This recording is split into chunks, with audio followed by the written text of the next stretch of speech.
Hello everybody, it is Tuesday the 6th of December, and to those who are of a more Nordic tradition, happy St. Nicholas Day.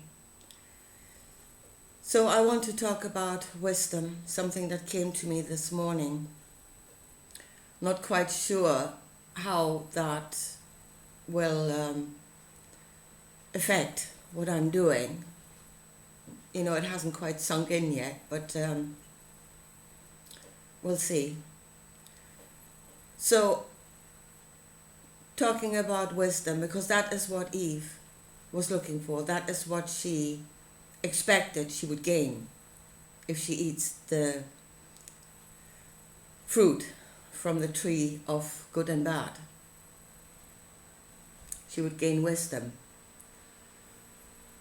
First of all, an understanding what good and bad actually is, and then wisdom concerning that.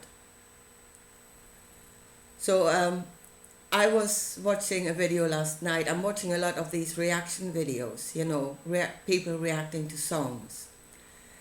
And yesterday I watched a guy reacting to Pulp, Common People, Jarvis Cocker, yo.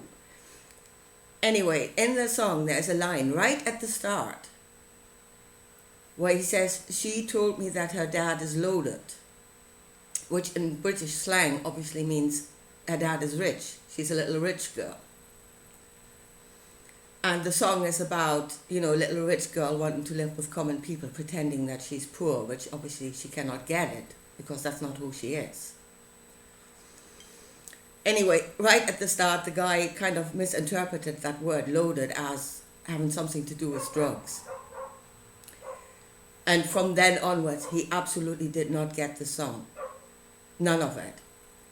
You know, he was saying stuff about the song and I was thinking, what are you listening to? That's not what he's saying. But there you go. Right from the start, there was a misinterpretation of one word. And that completely led him on the wrong track. And that is very much the thing with the Bible.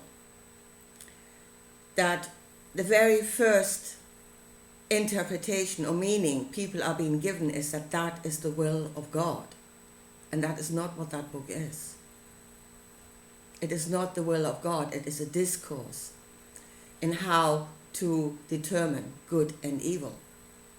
What determines it? According to what is something good or bad. That's what the entire book is. So where you have in the Old Testament the definition of, you know, you have an intention and then the, which is the will, something you want to achieve. And then it is the intention that justifies the means. The outcome justifies the means. That is the entire Old Testament. Although the other way was already there, the 10 Commandments, which Jesus later on said it's love your neighbor as yourself. Don't do harm to others. You know, don't do unto others what you don't want done unto yourself. It was there at the start of the journey, but the other law, the other interpretation took over. Yeah? The outcome will justify the means. The will rules above what is being done. So that is what the entire book is about. It's a question of good and evil and how to define it. And when Jesus came and he brought back to awareness, you know, he didn't bring something new. It was already there in the 10 Commandments right at the start. But when he brought back into awareness the law, the 10 Commandments, that love your neighbor as yourself, and did more than that, he showed what we could achieve, what we could receive by following that law, if that's written in our hearts. But then he made the loop right back to the start when he gave that knowledge, instead of, as the knowledge said, give it to all, that is all the people, you know, fishermen, publicans, everybody. He brought that knowledge back to those who rule. First he tried the temple, which rejected him, and then God himself. You know, how high can you bring that knowledge? And of course, the powers that be in the book, the temple or God, uses that knowledge according to it will serve my intention. It was given to serve life, but it's back to it will serve my intention. And that's why we keep going around in loops. So it is not life should serve an intention, or life should be sacrificed for an intention. Knowledge should not serve the intention, but knowledge should serve life, and life should give to each other. So there's the two ways. But I said, it's like the guy that, misinterpreted that song. When right from the beginning, the truth was slain from the beginning. It is not the will of God. But people that have that as this is what this book is, they read something completely different. They see something completely different from what I'm seeing. And good and bad to them is something completely different from what I'm seeing. Which brings me to wisdom now. What the hell? And I've asked this question so often, what do I do with this? Now, in the tree of life, and if you're in the beginning, Bina and Chochmah, Bina being intuitive knowing, or being knowing, it's not intuitive anymore. It's taken shape. I'm already going down. It's taken shape. It's becoming something. But Chochmah being wisdom. So when I'm sitting here saying, what do I do with this? I need wisdom. What do I do with this? And one wisdom that came to me this morning is, and there again, Jesus said, it is the will of the Father that all shall be saved. And it is a wisdom in this world, and it is a wisdom that is in what Greg Braden calls our old cherished traditions. And that wisdom is that all cannot be attained. All cannot be attained. It cannot be known. And if it cannot be known, it cannot exist. Because we only know it if it exists. So, again, there's a pitfall there. If you say all shall be saved, you're setting yourself an impossible task.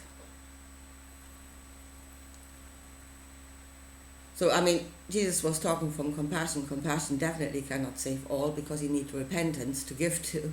And if there's no repentance, compassion cannot work.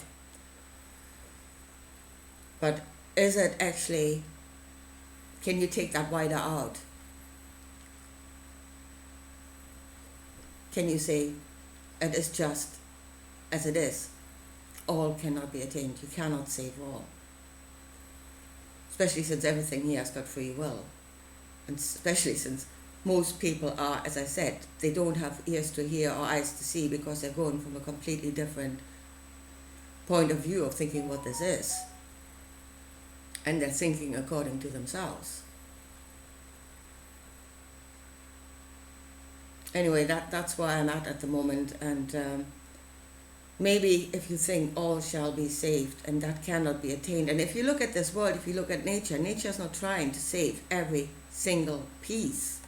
It's not. It saves as many as it can. And it has set up a system where many can thrive and be sustained, many different forms. But it does not save all. It does not save every little form. So maybe then again, as I think that our wisdoms are grown out of this world is our teacher, then this wisdom of all cannot be attained is the wisdom of this world. So then, for me, as I said, if I think all, I might be setting myself up for a fall from the start and narrow it down a bit to those that have eyes to hear, those that can understand. because then they're not caught in this misinterpretation. Anyway, so that's what I came up with this morning as wisdom. And as I said, I don't know where this will take me, but we'll see. Anyway, I leave it at that for this morning, and I'll talk to you again soon. If you think this should reach more, then please share my videos, and if you want to help me, please donate to my channel. It will be appreciated. Talk to you again soon. Bye.